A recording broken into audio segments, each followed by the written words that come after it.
రోషం కలిగిన క్రైస్తవుడుగా నువ్వు ఉండాలంటే నీకు వెన్నెముక ఉండాలి. ఒక రోషం కలిగినటువంటి క్రైస్తవుడు మాత్రమే పైకి చూడగలడు, పైన సంగతులను పట్టుకోగలడు, లేకపోతే అతను చూడలేడండి.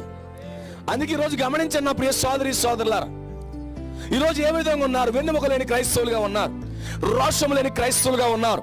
ప్రభు కొరకు బ్రతకాలి, వాక్యంతో జీవించాలి, వాక్యాన్ని పట్టుకుని బ్రతకాలి అనే ఆసక్తి చాలా మందికి తగ్గిపోయింది.